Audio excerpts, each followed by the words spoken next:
Good morning. Thank you all for coming back for day 2. I'm Eric Wagner. I'm the Director of Communications at Cox here in the Northeast. I am up on stage this morning to introduce Cox's sizzle reel to continue the series we started yesterday. I'm also up here to come clean about something. This is a technology conference. You're going to hear a lot about that today. It's a tech-forward industry. I personally, though, have not always been the fastest to adopt new communications methods. It started in college. I was about 3 years late to texting, so I started seeing things like "you are" for "your," or a colon and a parenthesis for a smiley face, or my favorite was the collection of characters, which is a guy doing this, which I still use today. But the point was, it wasn't just a new communications platform emerging, it was a new language, and I wasn't fluent in it.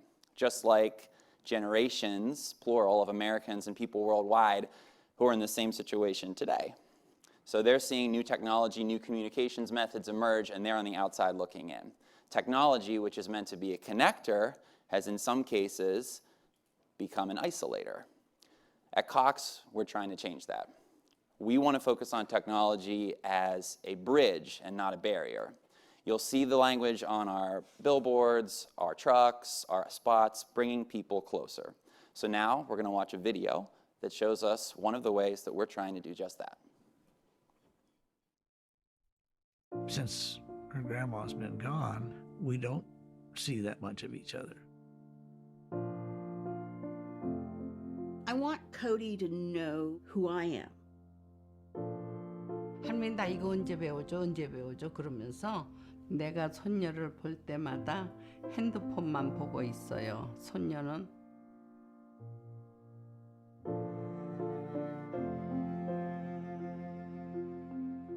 Select profile picture. Press this. Have you taken a selfie before? No. Oh, okay.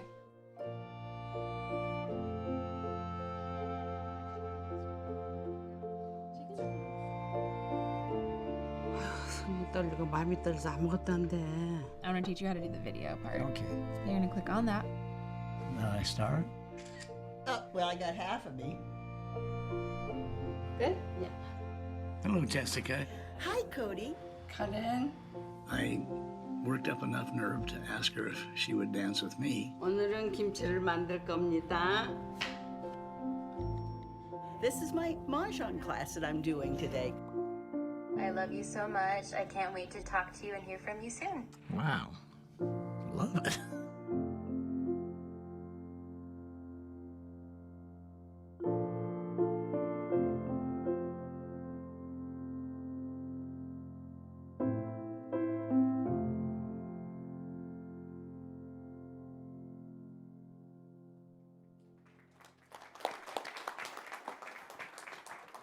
Okay, I had to come up teary-eyed now. Every time I've watched that video, like, I don't even know, 10 times. I work for Cox, and I just keep crying.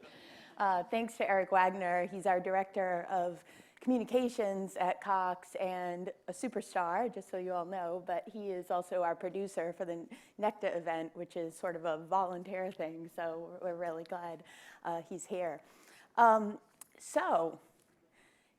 We want to know the difference between 10G and 5G, right? Who thinks they're the same G? So confusing. And I have the great privilege, I'm so excited to introduce a person who is really on top of what is happening in the future of our industry. So you've all heard of the horse whisperer, you know, that Robert Redford movie. It was really great. Well, I'm going to introduce the tech policy whisperer. He is called this. He is the Vice President of Technology Policy at Cable Labs, and he is really bringing science into our policy decisions. And it is wonderful. He is working on across the globe, really, on our technology policy. And that is helping to empower our industry to move forward and make bigger decisions than we would make. So really excited to have Rob Aldiver here, and he's going to introduce James Assey, who will come up after his presentation and have a little discussion with him. So thank you, Rob. Thank you, Jen. Thanks for that introduction. Wow, I promise not to whisper, though. Thanks to Necta for having me here. It's really great to be with you all, and great to be in Newport, so close to the ocean. That's amazing. I'm from Colorado. We don't get a lot of the ocean out there. I'm going to talk to you today about the future of connectivity. And before I do that, let me tell you a little bit about what Cable Labs does. Cable Labs, we're the technology consortium of the cable industry globally. And what we do, our job, is to develop new technologies that are then deployed by our members across the world. So we have members really all around the world. Just to give you a picture of that, we're on every continent except for Africa and Antarctica.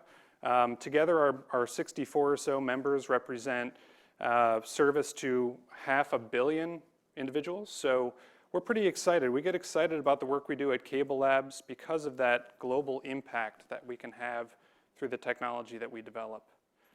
And if I had to summarize Cable Labs in 3 words, it'd be innovation, alignment, and scale. Innovation, really dreaming up the future of cable broadband, what we need to do to satisfy consumers' demands over the next 10 years, aligning the industry around that vision, and then seeing that technology deployed at scale. And really these days, we're all about broadband. I'm going to talk a lot about broadband today, but first, before I do that, I want to show you what we are developing in terms of the future of broadband. And specifically, I'm going to show you a short film. It's about 5 minutes long, and it's one installment in a series that we call The Near Future. The Near Future is really a series that we developed in order to make the power of the broadband network tangible, to tell the story around what people can do with broadband and its impact on society and the economy and individuals. So with that introduction, let me roll the video.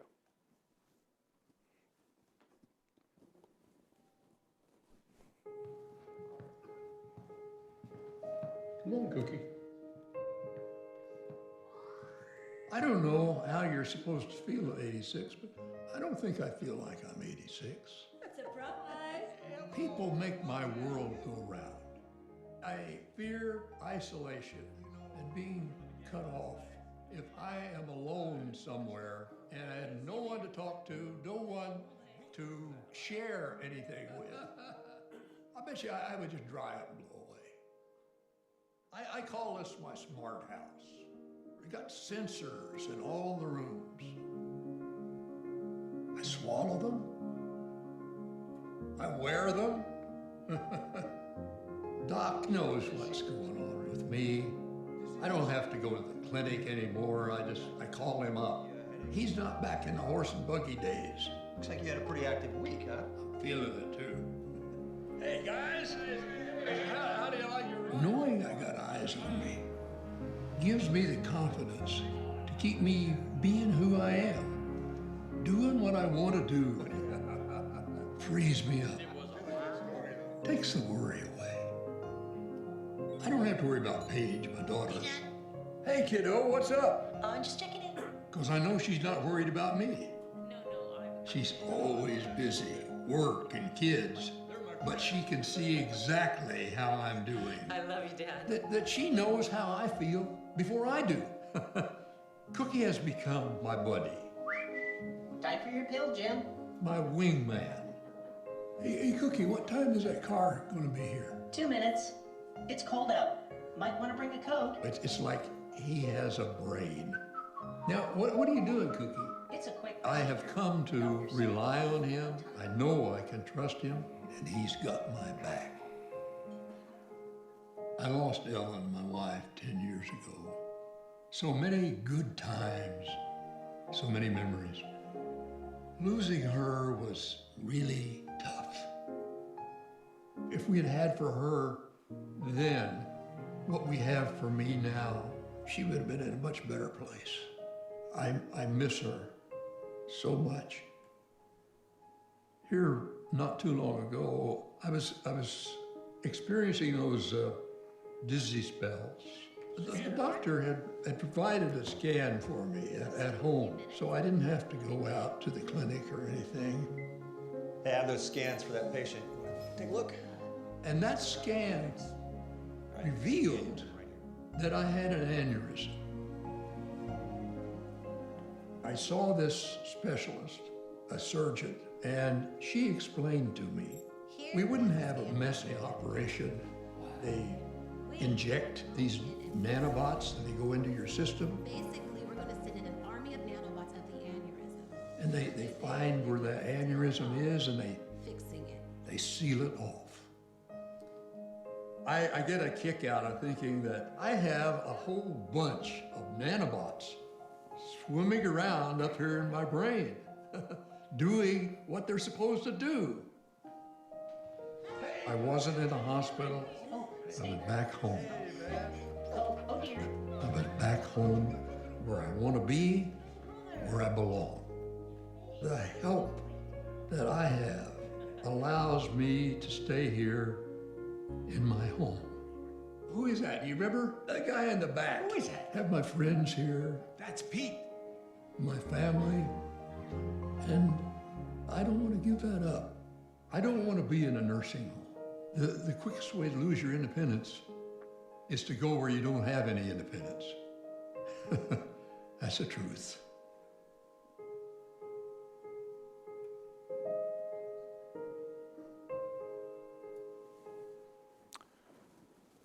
I love that video.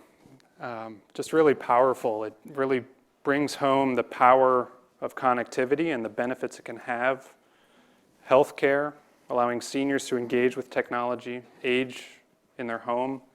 And believe it or not, this wasn't planned with Cox's video from a few minutes ago. That was just complete coincidence. So well done, team. Yeah.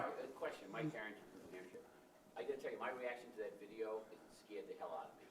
Okay. Because now you've got some organization, I mean, I can see this guy going to the refrigerator and saying, no, refrigerator freezer's locked because you've already had ice cream twice this week.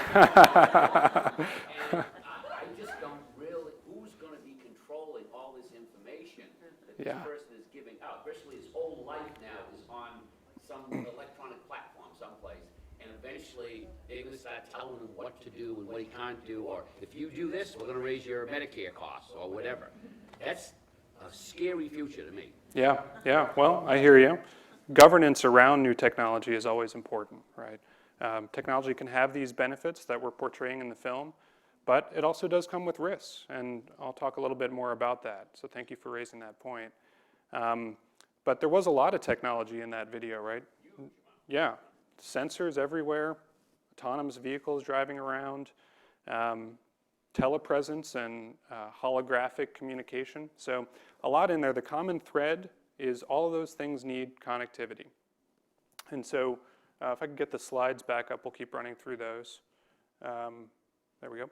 So that was about the future of the broadband network, but let me talk a little bit about the here and now first. Okay, here's where we are today as a cable industry. The cable industry now makes gigabit service available to 80% of US households. Gigabit service, that's 1,000 megabits, and that's leaps and bounds ahead of where we were just a couple years ago. That's a pretty big milestone, but it's really just the latest milestone in what has been continued progress over the years in improving the performance of broadband networks on the part of the cable industry. You can see that in the chart that I'm showing here. The dark colors represent faster speeds. Black is gigabit service, and you can see that progress over time. And this is really the result of the sustained innovation model that we have as a cable industry. And of course, it's not the end of the story for us. And it's useful to look at some history to understand where we're going. Now, if you look back at the last 25, 30 years of the internet, every year, the top speed available in the market has grown by about 50% year on year. Now, if that trend plays out into the future, what we're seeing is by around the middle of next decade, 10 gigabit service being available in the market. 10 gigs, 10 times where we are today. So that's not going to happen by magic, of course. We need to build the technology to make it so. And that's really where 10G comes in. So I'll talk more about 10G, but first let me address the point that Jen raised right up front.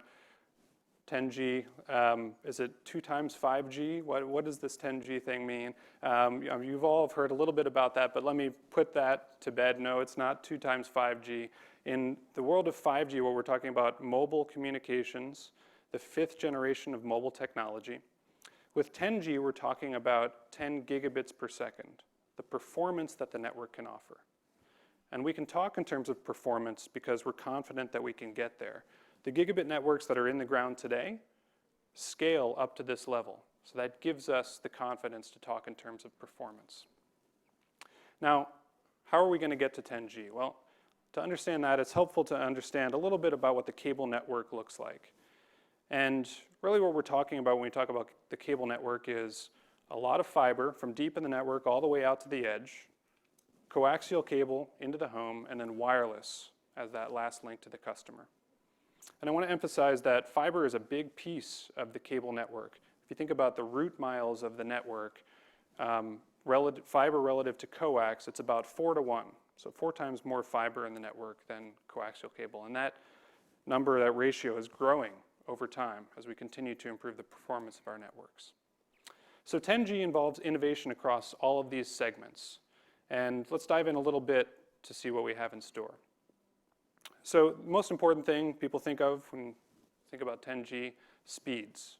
So the technology that allows the progress of cable broadband on the speed dimension is known as DOCSIS. Now, I'm from an engineering organization, and of course I have to throw an acronym out there for you. I won't bore you with the definition, but come see me later if you want that. DOCSIS has evolved over time since the early days back in the 90s. It was essentially the disruptor to dial-up service, if you remember that back then. And the most widely deployed version that's out there today enabling that gigabit service that I was talking about is DOCSIS 3.1. And right now we're developing DOCSIS 4.0. So this will enable scale of the cable network to multi-gig speeds, both upstream and downstream. So that'll be really a sea change for the cable industry and will open up a range of new opportunities for our customers. So speed's important, but it's not the only thing we have going on with 10G. Latency is also critical, or the responsiveness of the network. Latency refers to the time it takes for data to get from one end of the network to the other. And that becomes really important, especially as we opened up so much capacity, so much speed on the network. You can really think about this as, if you have a really fast 100, 200 megabit connection in your house, but for some reason your FaceTime is maybe a little bit choppy still, or a web page takes longer than it feels like it should to load, that kind of thing. That's latency. Now, improving latency is really, it's a big job, right? There's certain things involved with latency that we can't change, like the speed of light. Right? We're not going to break the laws of physics at Cable Labs. We can do a lot, but we can't quite do that. But we can improve latency on the cable network to essentially make that responsiveness almost instantaneous. And that'll not only improve some of the applications that we use today that I was just talking about, but also will enable new applications, things that really require that level of fast response in order to be useful. Things like some medical applications or some vehicular applications. So this, again, opens up new possibilities in terms of the applications that are enabled with 10G. Now, coming back to the question of security and to a certain extent privacy that you raised. This is really important to us as we think about the future of broadband in the cable industry. And fundamentally, that's because if people are going to use our network, they need to have trust in that network, trust in the connectivity. Now, the network technology has frankly been secure for quite a long time, but what we're seeing now is that consumers are bringing more and more devices into their homes. So think about your own home environment. You probably have a dozen, maybe more devices connected to your home network. That's growing over time. And that's great. That makes the broadband network more useful to you. But it also comes with uneven security. All these devices from different places, different manufacturers, and they may not all prioritize security in the same way. And in addition, it becomes pretty complex. You have to manage all those devices, and that can be hard to do.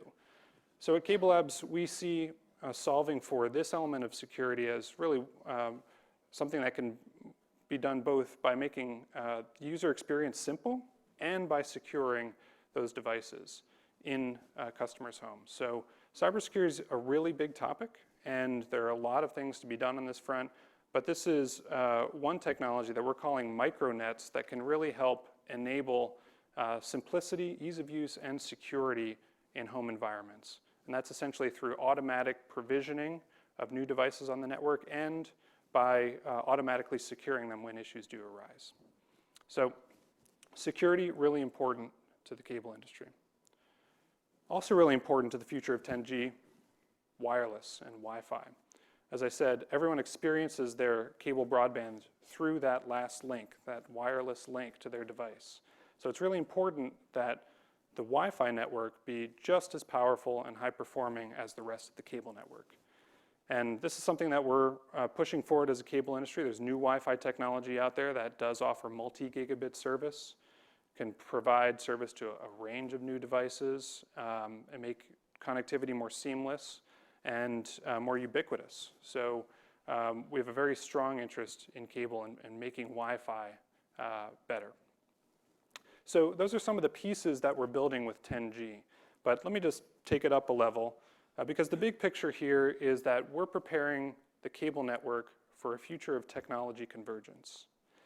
And what I mean by that is different network technologies coming together into a collection of technologies that enables high performing and flexibility in terms of the services that are provided to end users. So I just want to emphasize 10G is not as simple as swapping out a modem in a customer's home and you're done, you have 10G. There's a lot to it deeper in the network in terms of new technologies that need to be deployed and new fiber that needs to be drawn deeper into the networks to continue to upgrade the performance of cable broadband. So those technologies not only will enable 10G, but they also enable new services to be built on top of 10G. So commercial services are actually a big and growing part of the cable industry. We've been providing new options to businesses around the country for connectivity. And we also see a real role for 10G in enabling 5G. So 5G will require backhaul from small cells in order to provide service to end users. And the cable network is really well positioned to offer that. So we see 10G and 5G as very much complementary. So across all of these components, what we're building toward is a highly flexible, high-performing network. And what's going to enable that? Those are some of the pieces, but ultimately to make it a reality, investment is going to be required.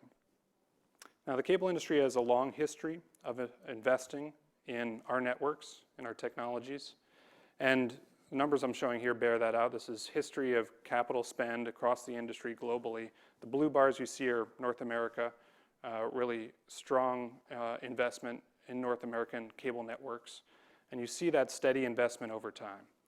And so the cable industry, we're building the technologies to make 10G a reality, and investment will ultimately make it so. But investment, of course, does require a conducive policy climate. Public policy can speed or slow the rollout of 10G.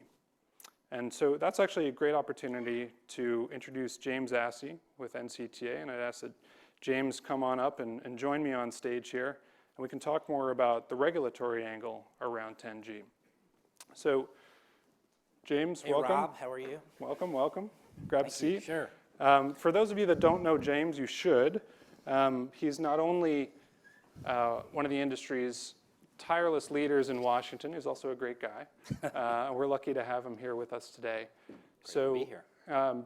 James, tell us a little bit about what you see helping or hindering the rollout of 10G. Yeah, and really, let me start by saying kudos to Cable Labs and all of your companies for really having the courage to kind of put all this together from a technology platform standpoint. I'm always struck, and the slides are, I've learned so much reading them, but 10G is really not just a technology platform. We obviously need the parts of the Tinker Toys to put them together to build the building, but any technology is really about narrative. And I think those videos are really compelling explanations of what it is that we're doing, and from a policy standpoint, what it is that we're trying to provide consumers, communities, the country.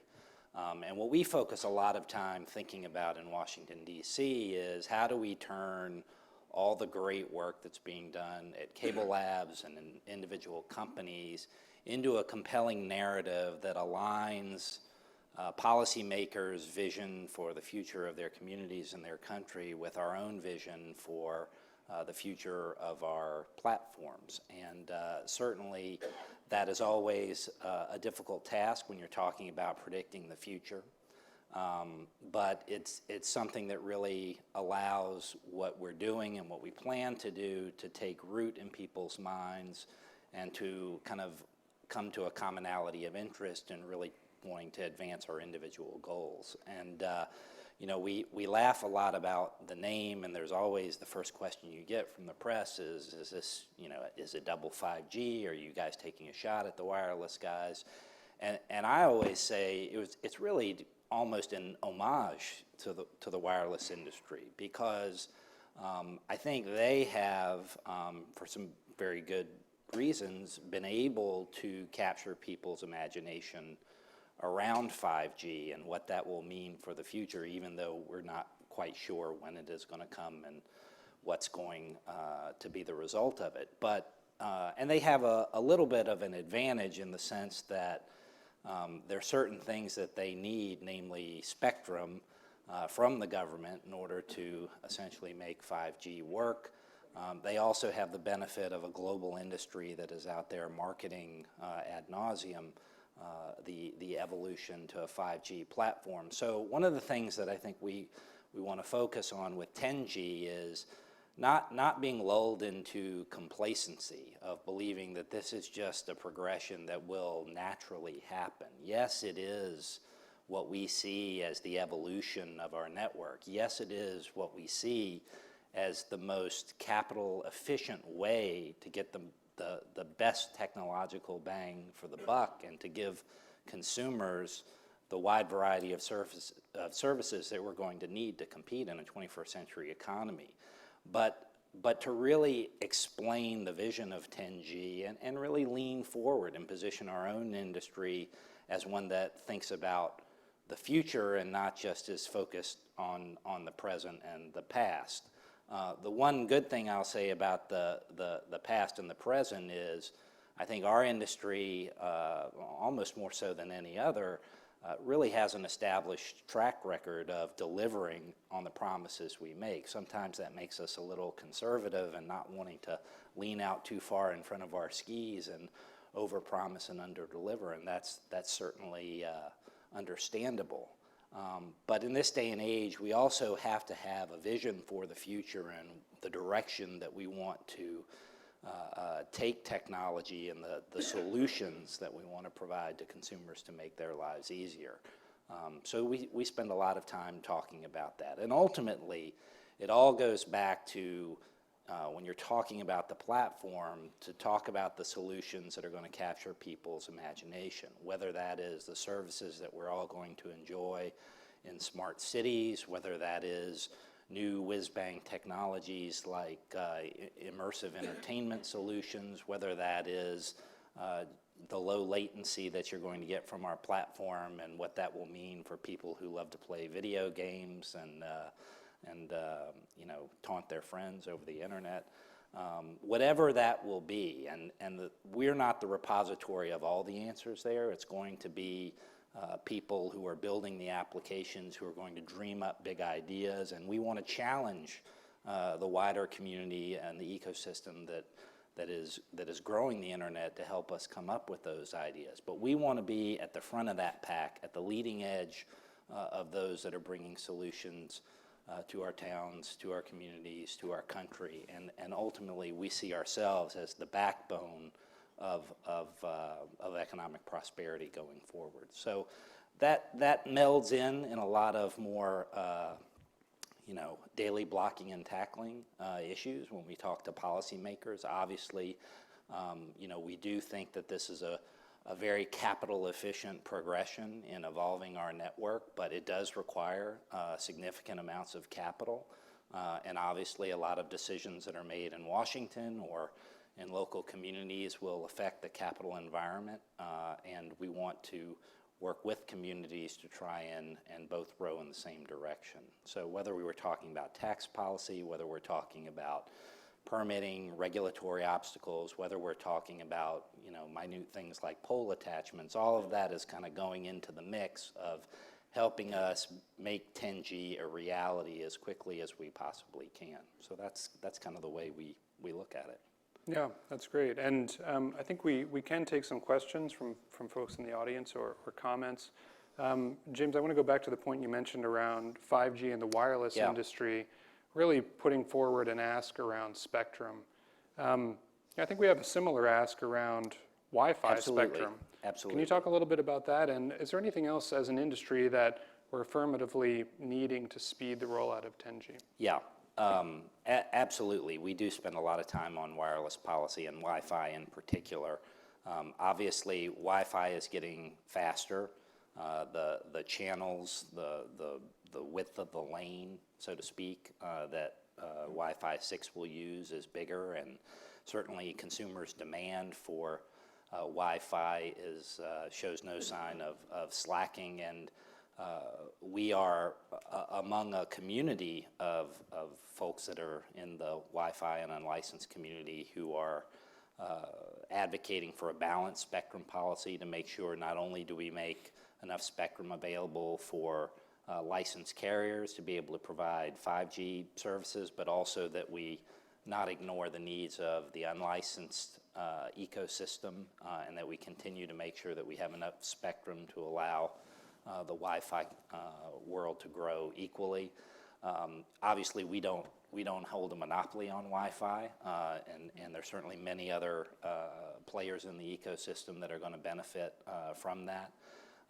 But I think, you know, as an industry, we've recognized that when folks are in the home, they're connecting to our networks via Wi-Fi, and we're going to own that connection in one way, shape, or another. So it's important for us to make sure that that experience works well for the consumer, because otherwise, if it doesn't work well, we're probably going to get the call anyway. So it's important for us to have a stake in making that ecosystem work right. So again, that's another small way in which we can talk about the need, our growing need for more unlicensed spectrum to support Wi-Fi, and really roll that into how that fits into the 10G vision of stronger Wi-Fi, more secure networks, greater capacity, lower latency, and really building that strong connective tissue that is going to undergird all of the technology solutions that we're going to use in the 21st century. Yeah, I think that's really important. As the industry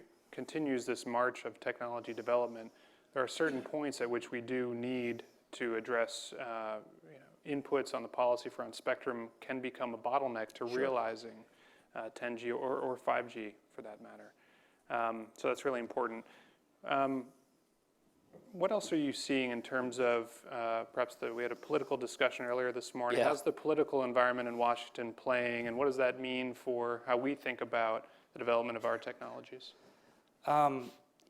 It's it's an understatement to say it's a divisive time or a polarizing time in America, but I've said it.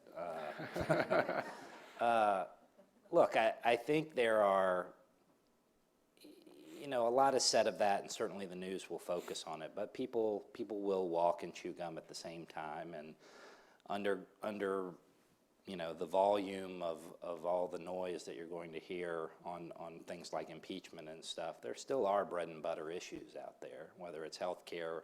You still see a lot of attention on rural broadband, and people who are feeling like their communities are being left behind, and we really want to kind of position our industry as a thought leader here, as someone who's thinking about the ways that we can expand connectivity where it makes economic sense, ways we can improve the economics of private investment for technology platforms, and really just continue to be a resource for the members that are going to have questions about what technology will mean for their communities and their constituents. Always a challenge because, I'm the English major, I'm not the technologist, and the technology always changes. But I do think that people increasingly, and certainly 10G and our focus on it will help really see our industry as being at the leading edge of trying to think about not where we are today, but where we're going to be. And when we can go back, like your slide said, we've gone essentially in 2 years from having 4% of households covered with a gigabit capable network to 80%. That's a real milestone, and we shouldn't be shy, I think, about stating those milestones and showing that we have an effective track record of delivering, but we never want to be complacent, and we always want to be thinking about what comes next and how we can be right where the consumer wants us to be. Yeah. So politics often does become policy, and we're talking a lot today about 10G, the future of broadband.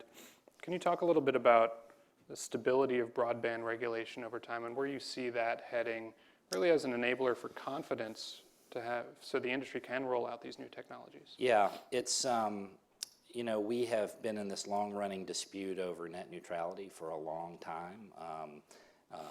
In some ways, you feel like the last 15 years of your life has been repeating the same day, but and often I think a lot of the concerns are driven by fears of what might happen rather than what could happen. But I think the latest decision we have out of the federal courts has kind of conclusively underscored that we don't really have a stable regulatory framework. We have a framework that allows a government agency by essentially regulatory fiat and its own definitional interpretation to come to conclusions that could have very different consequences for the industry, and that uncertainty, I think, is ultimately not helpful to creating the stable framework and the certainty that is necessary for capital to make the long-term bets that need to be made. And that's one of the reasons that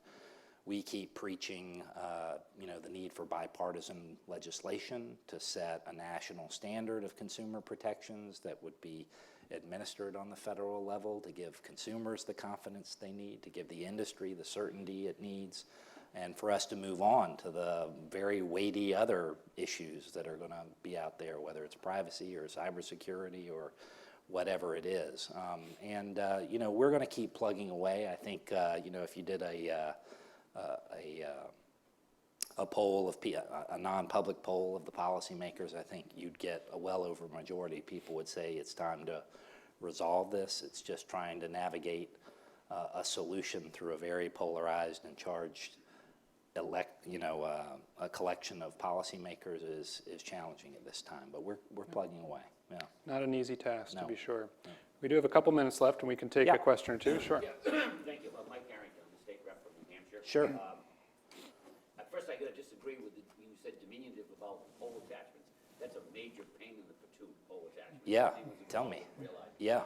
But my other question is, I represent a fairly rural area. It's about 100, a little less than 100 square miles, 7,000 people. So everyone's going to hear about 10G. It's going to be on the TV. It's going to be in the newspaper and so forth. Is there any chance of it actually getting to an area like I represent? And if so, when would that happen? Because we don't have much fiber. Yeah. I mean, obviously, the economics of deployment will affect that. I mean, when I think of 10G, I really think of it as a continuum of kind of where we are today to how the networks will evolve. In some places, that will mean more fiber is pulled deeper into the networks. In some places, we are going to be able to rely on Wi-Fi to extend the power of networks to places that have no connectivity at all. I think the benefit of the cable network is that I think it really does offer the most capital efficient cost structure for actually getting technology solutions to the places that are most difficult to reach. And I take your point. I didn't mean to diminish the problem of pole attachments. You know, we've done a study earlier this year. You know, you have 28% of households that are covered by municipal and co-op poles that on average are 2 to 3 times the rates of the investor-owned utility poles. And you know, those are key inputs. You're not going to be able to string wires, particularly on the margins when the cost of providing the attachment can change radically over time. So that's something we have to grapple with at a national level to make the economics as good as they possibly can be, so that the private capital that we do deploy can go as far as it possibly can. It's a good set of rules that everyone abides by, because we have people moving other people's connections and so forth. And I used to be a PUC commissioner, and that was like a major issue. Sure, So, sure. And everybody blamed everybody else. Yes. Another New Hampshireite. Okay. Jackie Callie Pitts, one of the words that you use sends off red flags in my head. Okay. Capital, Yeah. investment. How is all of this, which the slide just boggled my mind. It's amazing. I want one of those little guys following me. How are you going to make this affordable for the general population, not the businesses who can invest capital, but for the normal person who sometimes what we hear, or what I hear is, "Look, again, it's gone up." So can you tell me how this new technology is going to be made affordable? Sure, I can. Let's see, where are those talking points now? Look, I think those numbers, you know, they're not meant to scare. They're actually meant to kind of allay people's fears, because what I think it shows for the cable industry to make this progression is it's really an evolutionary path. It's not where we're ripping out everything and we're having to dig new trenches and string new wires. I mean, we're able to build upon the strength of the platform that we have today over time to have outsized benefits off of, I won't say it's modest because we're talking billions of dollars, but off a relatively modest investment compared to other types of technological platforms. So there will be, you know, all kinds of conversations about business models, different types of technology solutions. You can imagine that if there are certain types of applications and services that might benefit from greater security or lower latency or higher capacity, we'll develop, you know, strategies to be able to roll those out, you know, in a way that consumers will be able to use them. I mean, the worst thing, you're not going to build the network and have it, you know, so that nobody can use it. So I think we're certainly mindful that this is going to be an important part of the consumer solution world, the enterprise solution world. We're going to be providing new services. You heard Rob talk about the opportunities to provide backhaul for some of the wireless carriers that are going to need to take all this massive data and get it out of the air and into the wires as quickly as they possibly can. So, you know, I think we're very hopeful that this investment will open up new opportunities that will be able to kind of spread the burden of bearing the cost structure. So I think we're about out of time. Need to leave it there, but thank you, James, for joining me. Thank and you, thanks Rob. to Necta Keep up the for good hosting work. us. Yeah.